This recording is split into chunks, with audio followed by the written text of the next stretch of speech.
What we do now and in the next few years will profoundly affect the next few thousand years.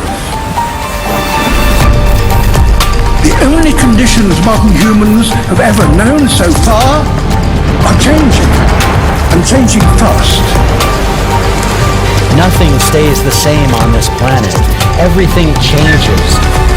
The Earth is going into one of these jumps, and you don't know what is going to be on the other side of those jumps. The Earth is always jumping.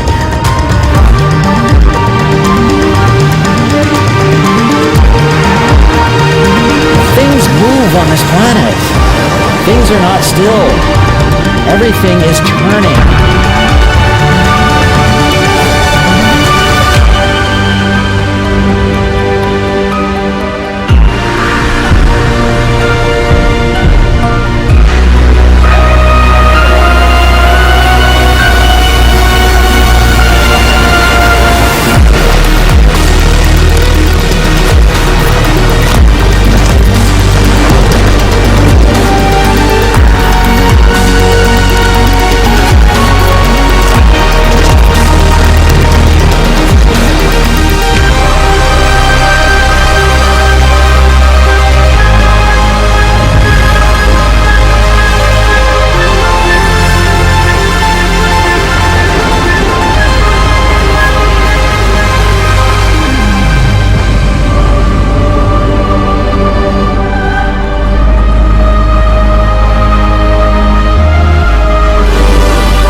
As it begins to run out of fuel, the sun won't simply fade away to nothing.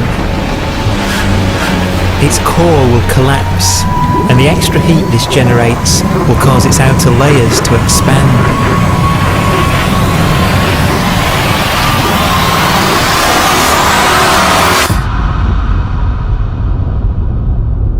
The sun is now dead. Its remains slowly cooling in the freezing temperatures of deep space.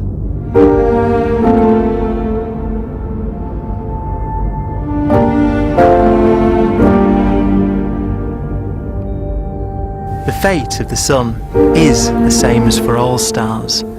One day they must all eventually die, and the cosmos will be plunged into eternal night. All stars eventually will run out of fuel. The temperature of the universe drops. The stars, one by one, in the night sky, will turn off. And there'll be no more new stars created. And so that the universe will end not with a bang, but with a whimper. And not in fire, but in ice.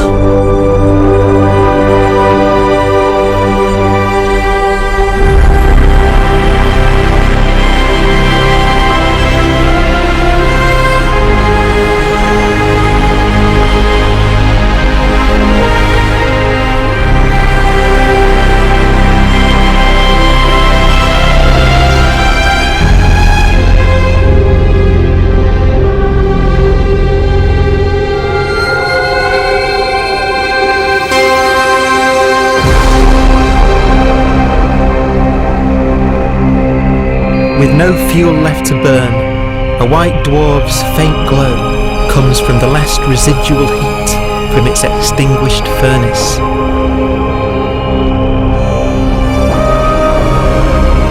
Looking at it from where the Earth is now, it would only generate the same amount of light as the full moon on a clear night.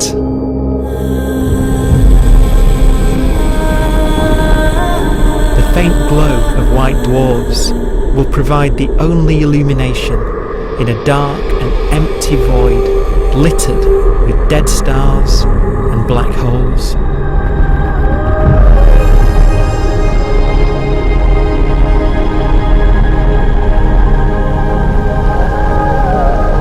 In some ways, it's kind of a ghost universe. It's the corpses, the zombie stars, that will take us into the future.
A black dwarf will be the final fate of those last stars, white dwarfs that have become so cold that they barely emit any more heat or light. Black dwarfs are dark, dense, decaying balls of degenerate matter, little more than the ashes of stars. Their constituent atoms are so severely crushed that black dwarfs are 1,000,000 times denser than our Sun.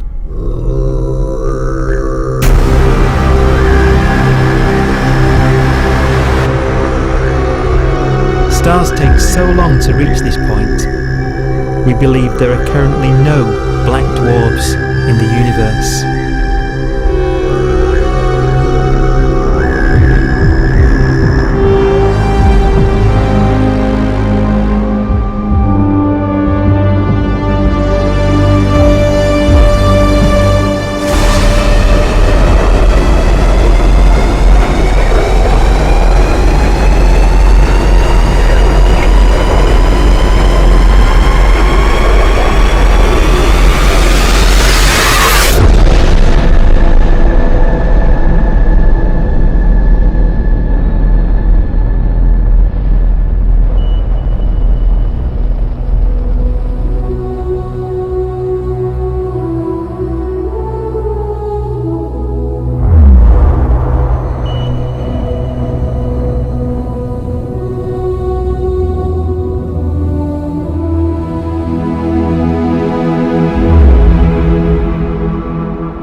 We have a pace of life that's based on really the energy available to us now. You could imagine living conscious systems which have a very different pace and therefore can extend out at least a lot farther than you'd imagine otherwise. You could have a living system where if it had a thought every 10 trillion years, that would seem normal. Even if our life dies out, one could imagine at some time arbitrarily far in the future, a fluctuation occurs which allows intelligent life to exist again for a little while. So you might have islands in time of intelligence.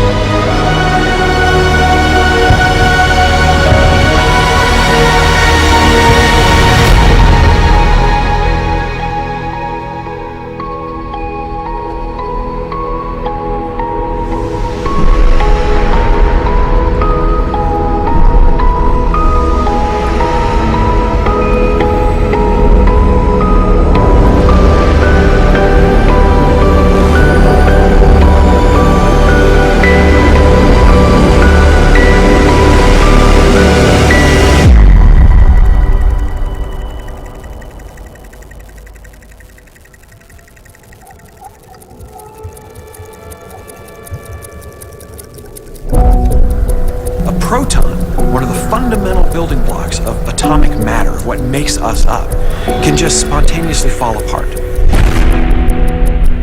Any material that evades the pull of a black hole eventually dies away as its protons disintegrate.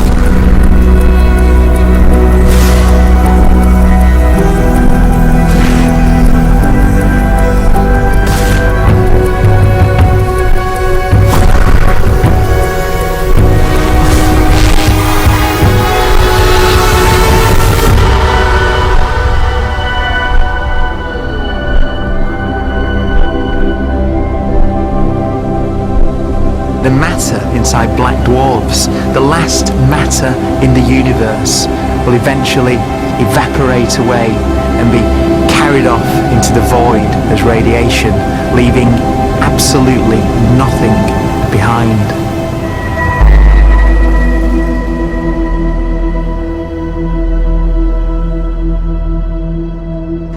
With the black dwarfs gone, there won't be a single atom of matter left. All that will remain of our once rich cosmos will be particles of light and black holes.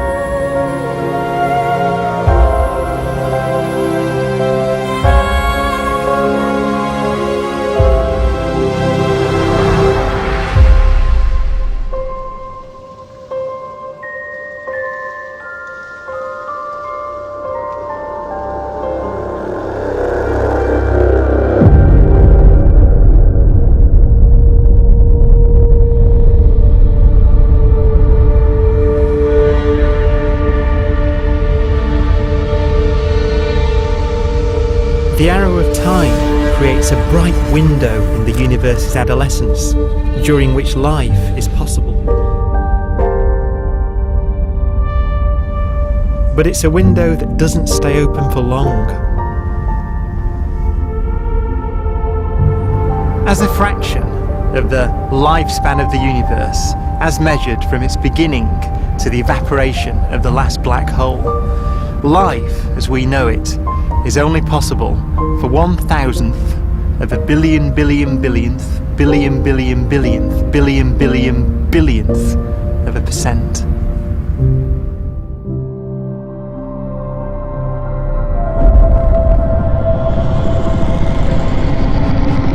Black holes become the fundamental building block of the universe. A galaxy will basically be a supermassive black hole in a center with smaller black holes orbiting it. Zombie galaxies filled with black holes continue to evolve. They'll lead each other and they'll get bigger, and maybe they'll fall into the supermassive black hole and it'll get bigger. The universe will still be an exciting, dynamic place. It's just that the timescales you're talking about are now trillions of years instead of thousands or millions of years.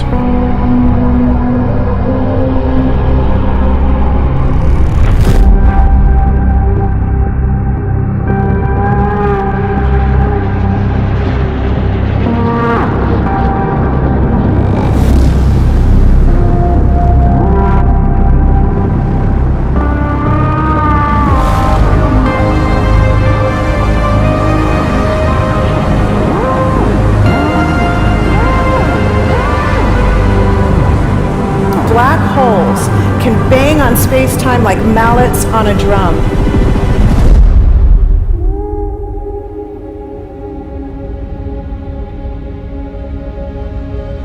And they have a very characteristic song.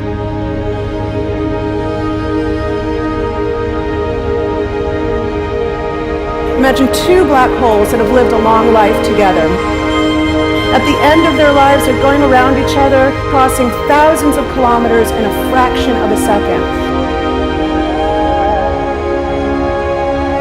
As they do so, they leave behind in their wake a ringing of space, an actual wave on space-time.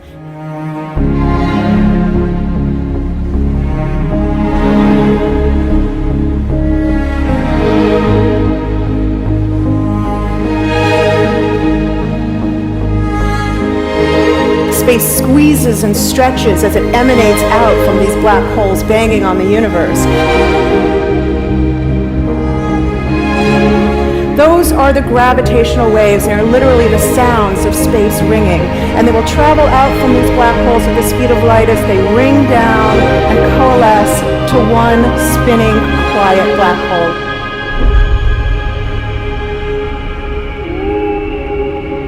If you were standing near enough, your ear would resonate with the squeezing and stretching of space. You would literally hear the sound.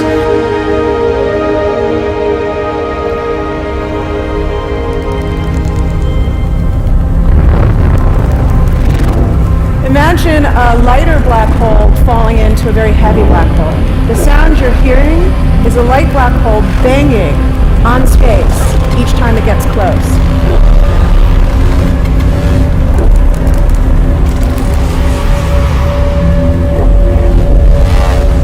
As it falls in, it gets faster and it gets louder.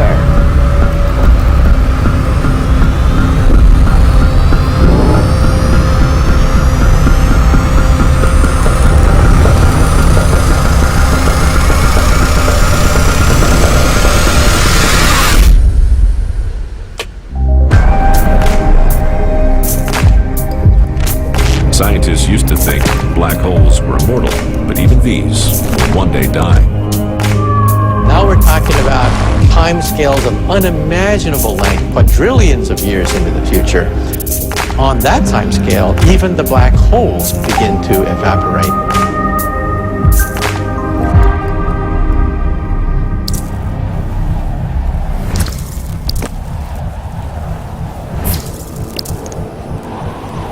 According to quantum mechanics, space is filled with virtual particles, antiparticles, that are constantly materializing in pairs, separating, coming together again, and annihilating each other.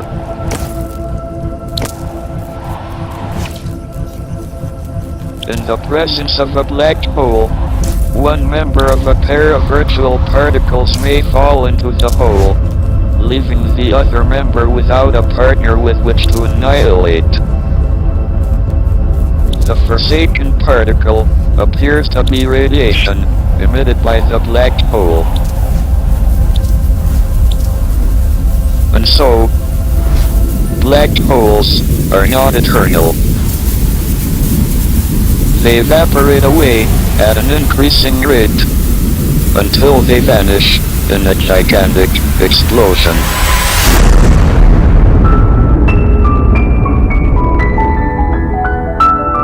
Quantum mechanics has allowed particles and radiation to escape from the ultimate prison, a black hole.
Philosophers and poets have asked the question, will the world end in fire or ice? We can now give an answer. The latest evidence shows that the universe is not slowing down, but it's speeding up out of control. And the universe, we think, will die in ice. Trillions upon trillions of years from now. Empty space itself has energy. In every little cubic centimeter of space, whether or not there's stuff Whether or not there's particles, matter, radiation, or whatever, there is still energy even into space itself. And this energy, according to Einstein, exerts a push on the universe. What is the weird stuff that's accelerating the universe? We call it dark energy. And this stuff is the dominant stuff of the universe. Almost 3/4 of the matter-energy content of the universe is this dark energy. And we don't know what it is. Dark energy, unlike matter or radiation, does not dilute away as the universe expands. This has crucial implications for what the universe is going to do in the future. So what will be the future of the universe? Well, if the dark energy remains dominant and repulsive, the universe will expand forever.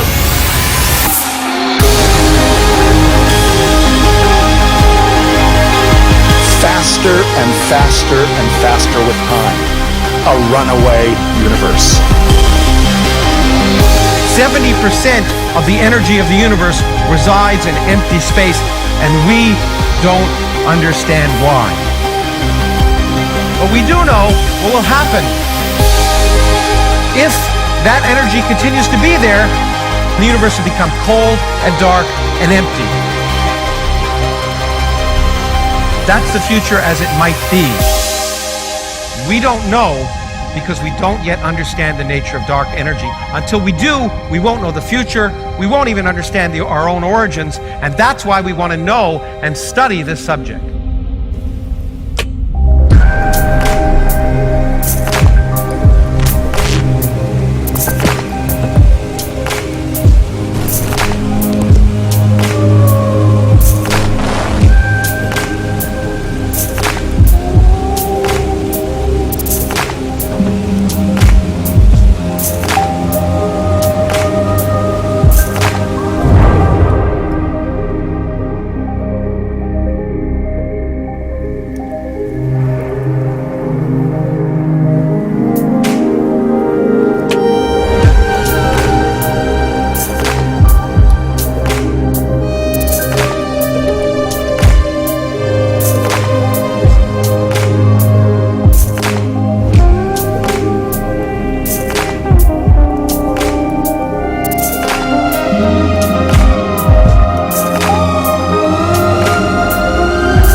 Does seem to be for an ever colder, ever emptier universe.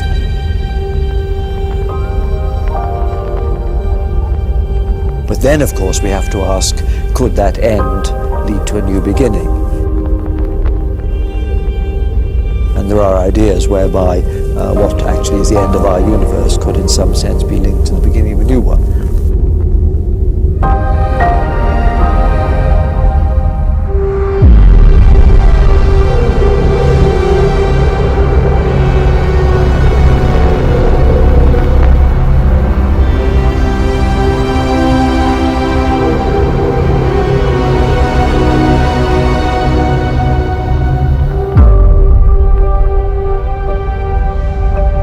We've worked out the mathematics, the equations. They seem to say that if you have an atom smasher that can concentrate tremendous amounts of energy at a single point, you can perhaps open up a gateway, a baby universe.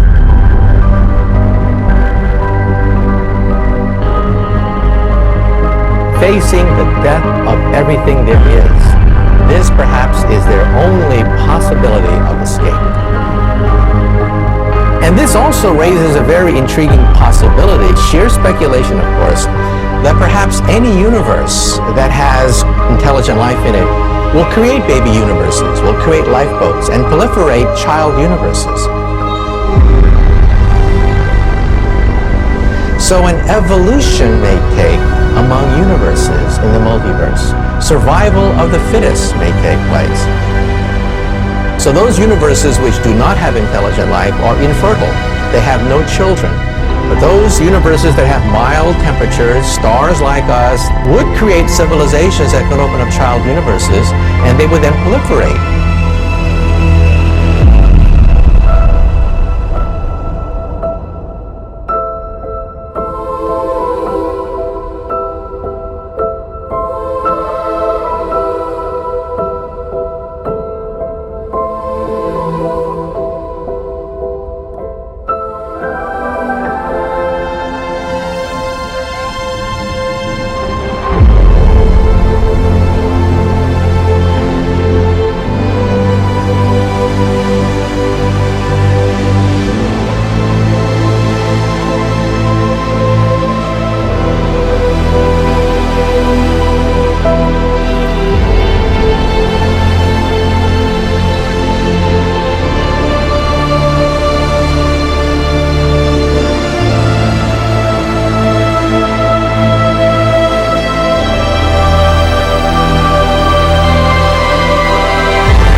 After an unimaginable length of time, even the black holes will have evaporated and the universe will be nothing but a sea of photons gradually tending towards the same temperature as the expansion of the universe cools them towards absolute zero.